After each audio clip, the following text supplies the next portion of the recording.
Hello, welcome back to the channel. I'm Shannon, perfumer, work from home mum and farmer's wife to be, and these are our children, Samira and Solara.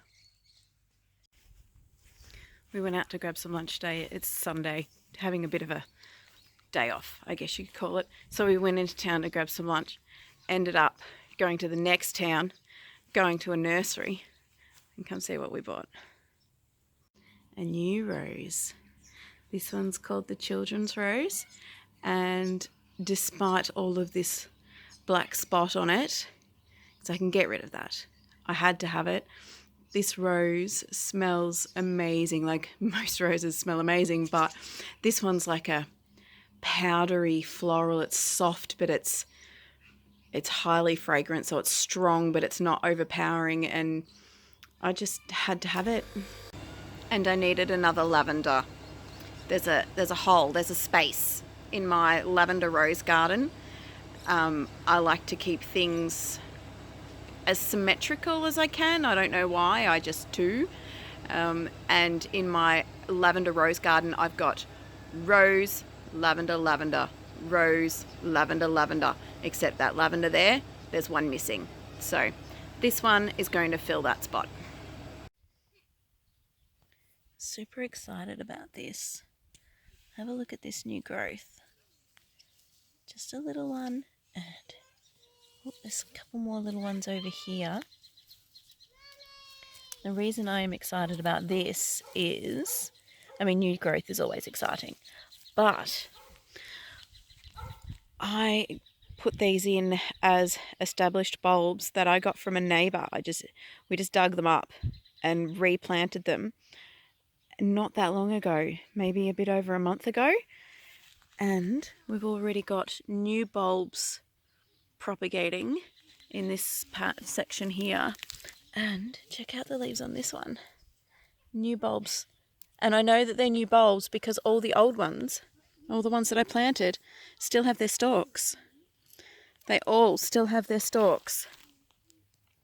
So I've already got new bulbs propagating. Now these probably will not flower next season. Once they've been moved, they have a little bit of a hissy fit. I found that out only recently. I'll explain that in a moment when I take you over to the pink belladonna patch. But they have little hissy fits when you move them. Now, check out these. Look at these little pink pearls. Do you know what they are? They're actually seeds. They're little belladonna seeds. Now, this dark pink is what you want. The really, really dark pink ones. Now, I've harvested most of the seeds and planted them elsewhere in another patch in the farmyard. And I thought I would just leave these ones.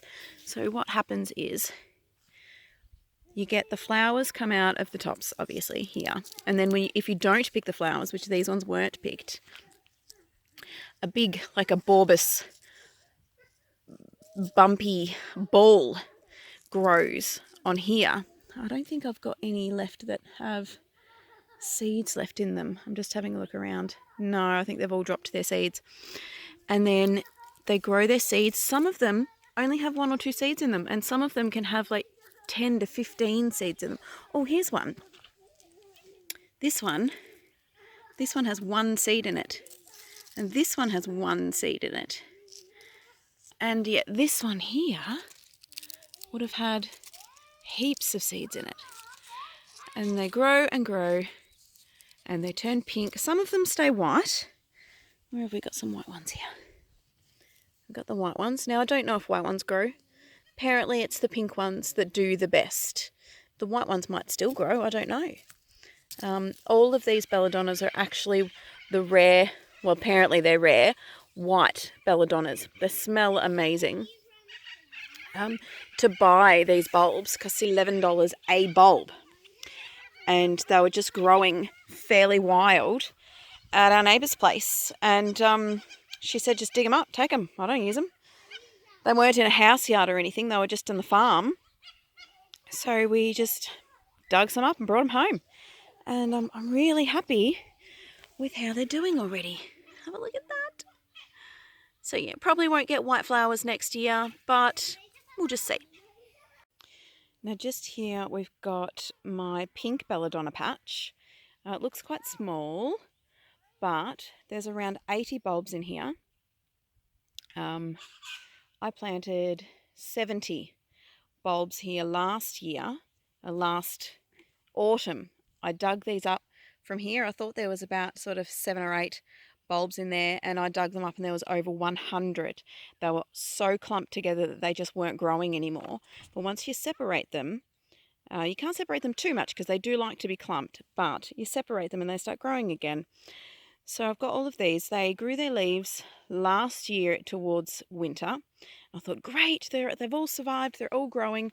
And then this year for the flowering season, we had one flower, this one. This one flowered, and that was it. Nothing else grew. And I thought, oh, they're dead. They died. I killed them. I don't know how, because I'm pretty new to gardening. I've been doing it for a couple of years. I don't know what I'm doing. But then they all started growing their leaves again. And I did look up in a gardening group that I'm in, and apparently if you move belladonnas, then they have a little bit of a hissy fit and they won't grow their flowers for a couple of years. So we're just going to have to wait and see if these flower again next year, but they're all still alive. The bulbs haven't rotted in the ground. It's the worst thing about them being in the ground and you can't see them most of the time because you don't know what's going on under there unless you dig one up and then you ruin it again. So yeah, lots and lots of belladonnas, including my new belladonna seed patch in the front yard. That last weekend I also just planted a heap of Earlichia daffodils and jonquils bulbs in there as well, so hopefully they'll be flowering by spring. Okay, just a quick video for you today. I'm going to make the most of the rest of our Sunday, which is not much left, but the sun's still up and the wind isn't blowing, so we're outside, the girls are on the trampoline, and I'm going to go and sit down and watch them. Thank you for watching. Hit the like button if you've liked this video. Don't forget to subscribe and have a great Sunday night. Thanks. Bye.